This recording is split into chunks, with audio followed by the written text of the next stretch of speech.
5 cities were silent in May.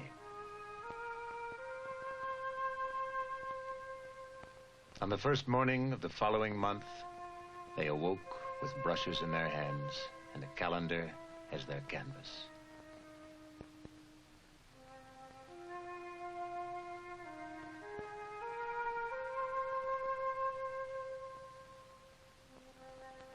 God made the days, man made the calendar, and the 5 cities made June of 1963.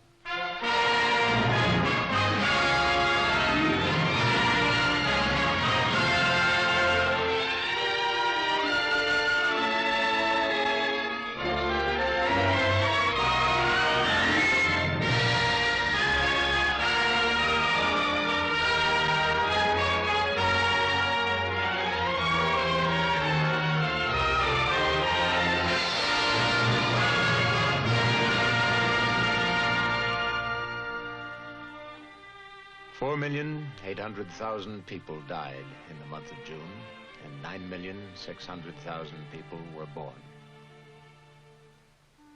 No one knows what names of future history are among those that were born, but within the millions that died was Angelo Roncalli, Pope John XXIII.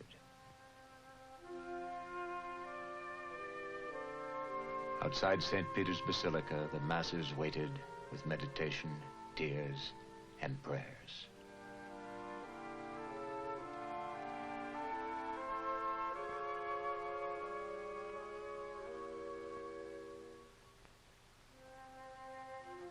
On June the 2nd, the vigil outside the Vatican was over.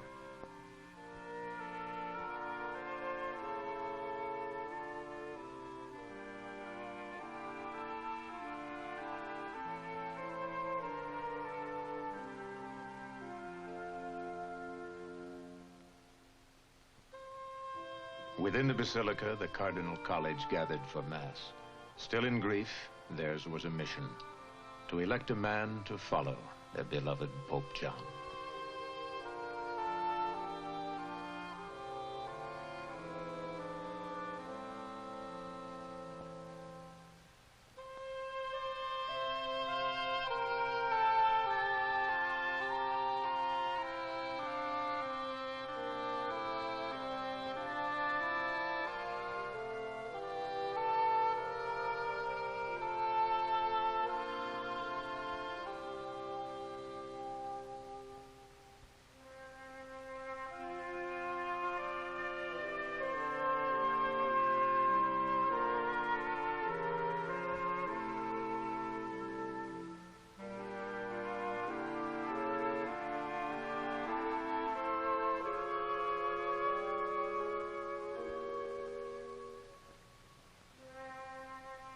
In the square, the crowds had received the signal they were waiting for, and from all over Rome they gathered to witness a single puff of white smoke. The puff of smoke that told the world the election was over. The name was Giovanni Montini, and the coronation would be on the 30th of June.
Giovanni Montini chose to be called Pope Paul VI, and now his life would be spent in the highest service to the 500 million people of his faith.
To the second city of June, foreigners, the press, and photographers were not invited. Films were made available only through government sources. The city's name is unknown, but it is near Bakinau in the Soviet Union.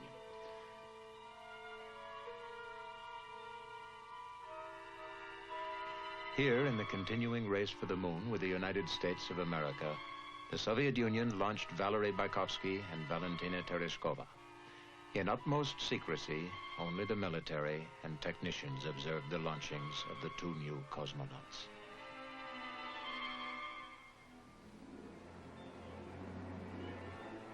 The launchings of June put the Soviet Union ahead in a race that was not forecast to be over until the end of the decade.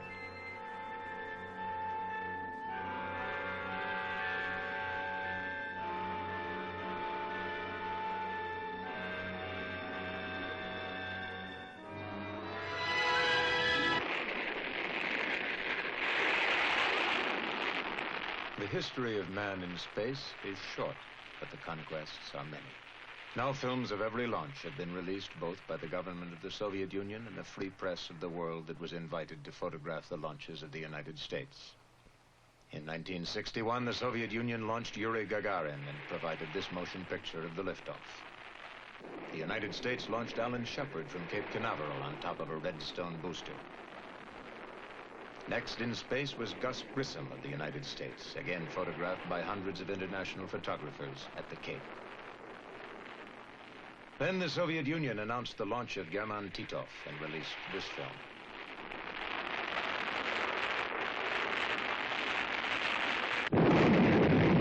In 1962, John Glenn went into orbit, launched from an Atlas booster at Cape Canaveral.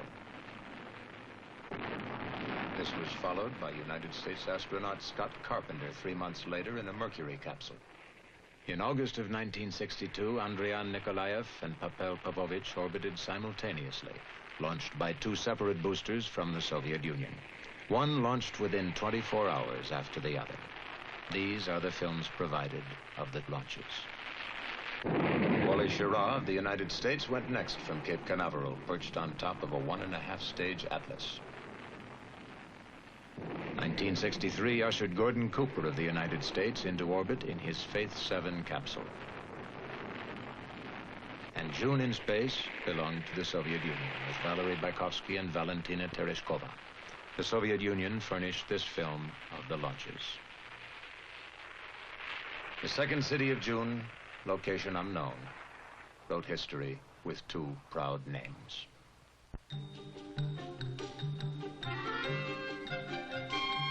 The third city of June lived off the Saigon River in South Vietnam. Its name was Ben Tuong.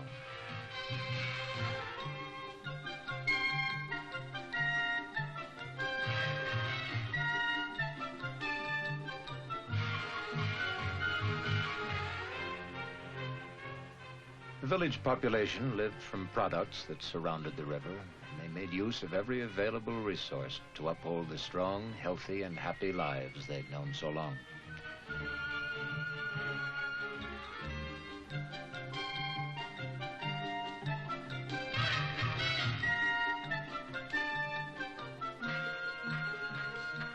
Their village had existed for centuries. It continued to exist until one night in June.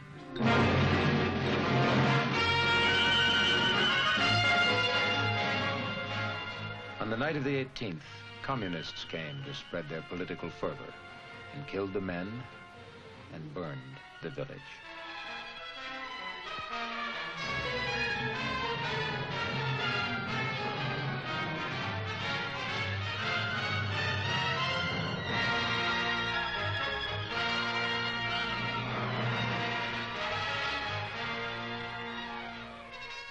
South Vietnam soldiers were called to help save what could be saved, but it was too late.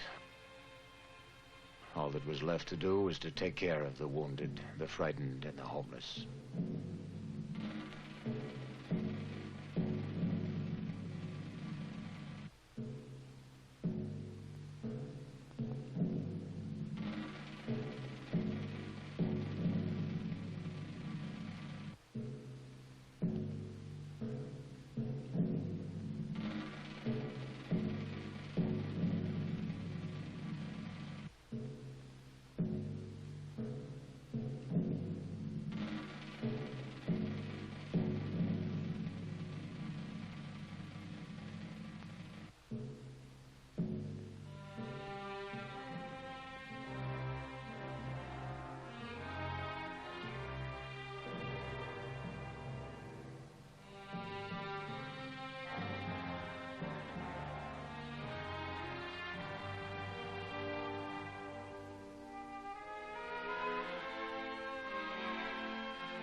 Their conquerors had come to Ben Tuong twice.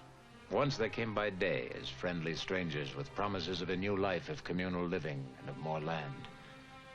Then they came by night, with their promises replaced by flames, with their smiles replaced by pillage, and the villagers' happiness replaced by murder. Ben Tuong would not be left deserted. On the 21st, the army went back near Ben Tuong to rout the communists out.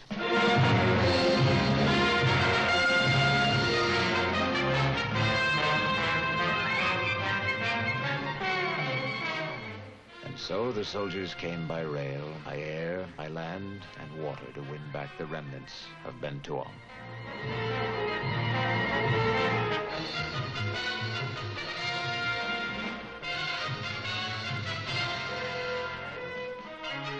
Communists from the north were trying to sweep the country. Ben Tuong was only a single step. In the month of June, they had attacked 294 places. Their forces numbered 22,000 and attacked not as a marching army, but separately and distantly at isolated villages throughout the country in guerrilla fighting and scattered battles.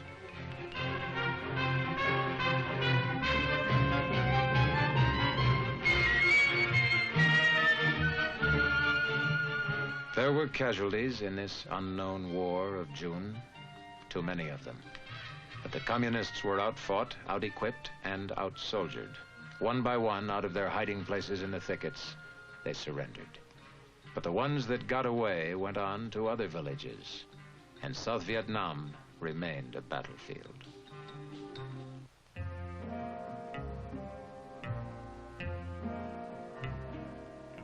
The eyes of the world shifted to the small city of Tuscaloosa, Alabama, within the deep south of the United States of America.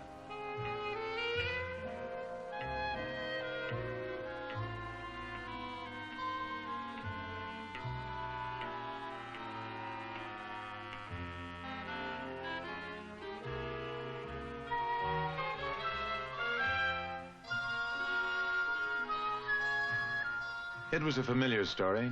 It started before the war between the states 100 years ago, which was fought and won for Negro equality. Negroes were taken out of slavery and their freedom was guaranteed. But barriers were put in front of them, especially within the states that had lost that civil war, the states of the Southeast.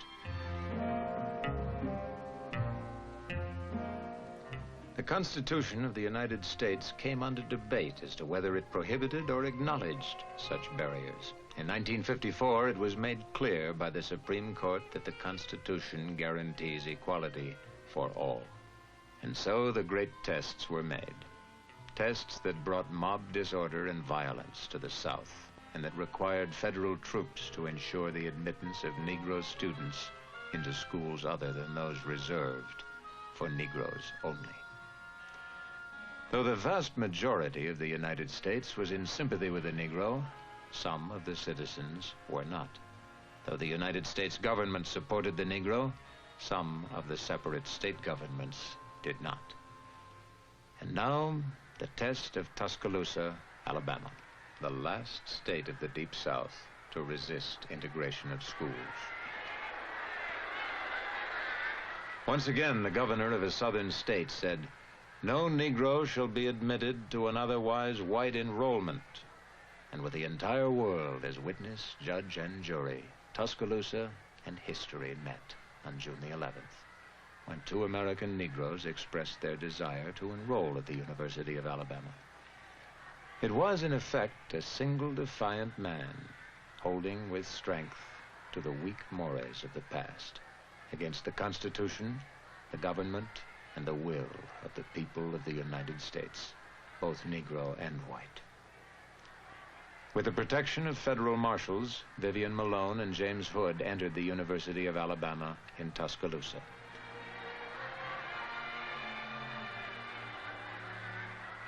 There was no violence. The governor conceded.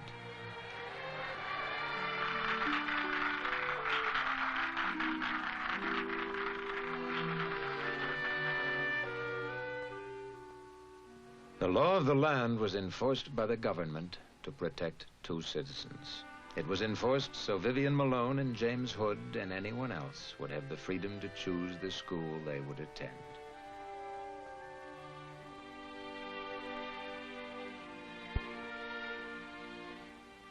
This was not the end of race problems in the South, but the government and the people had made clear that the Negro is an equal citizen and is entitled to and shall get freedom of choice.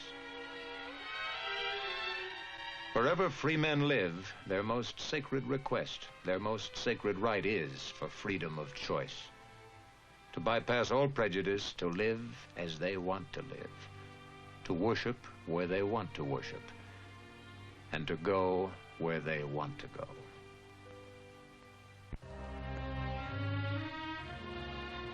On the other side of this wall are millions of people who aren't going anywhere.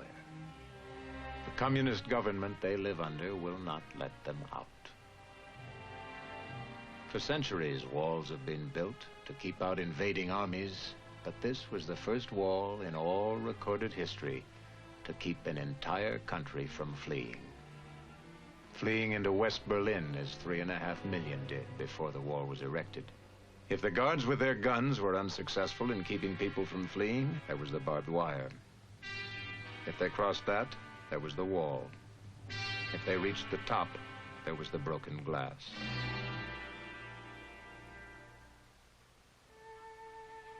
Over 100 had been killed trying to cross. In June, 90 succeeded and 3 were killed. All escape routes were reinforced.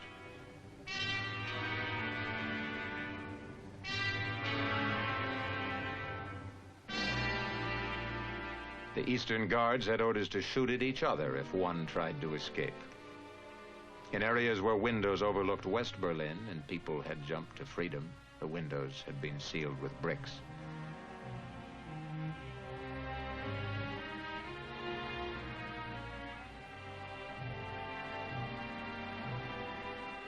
The wall separated more than a city. It separated the world. On one side lived people who were free to be Christians or Muslims, Buddhists, Hindus, Jews, or Confucians. On the other side lived people whose expression of any religion was discouraged or taken away. On June the 26th, a short distance from the wall and overlooking the east, the people of West Berlin welcomed a visitor, the President of the United States of America.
There are many people in the world who really don't understand, or say they don't, what is the great issue between the free world and the communist world.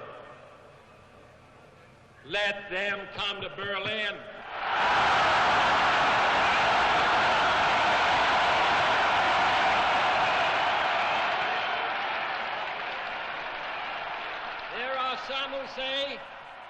There are some who say that communism is the wave of the future. Let them come to Berlin.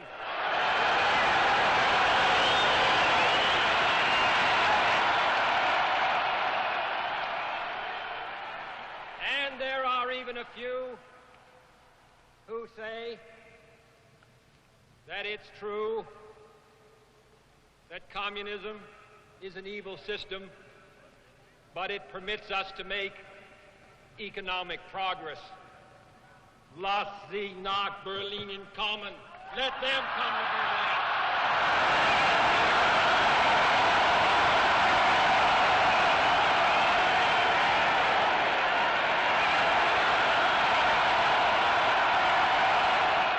Freedom has many difficulties, and democracy is not perfect.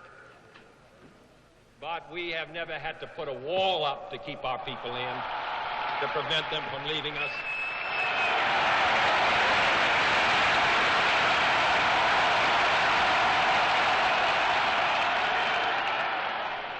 While the wall is the most obvious and vivid demonstration of the failures of the communist system, for all the world to see, we take no satisfaction in it, for it is, as your mayor has said, an offense not only against history, but an offense against humanity, separating families, dividing husbands and wives and brothers and sisters, and dividing a people who wish to be joined together.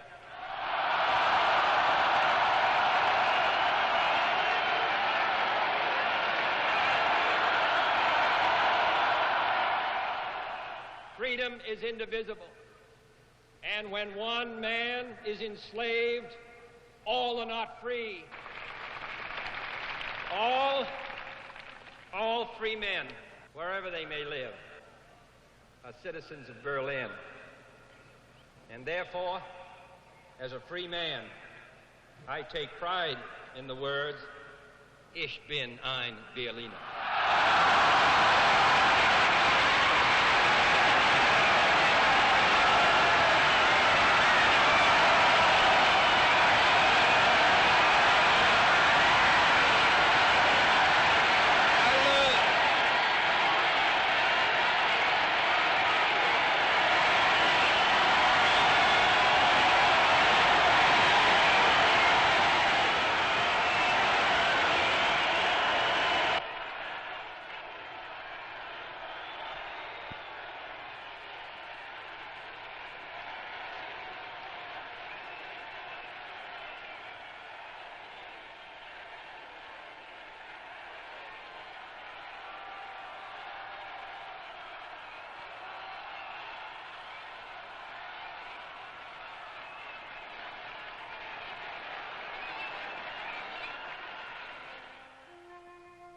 June was over.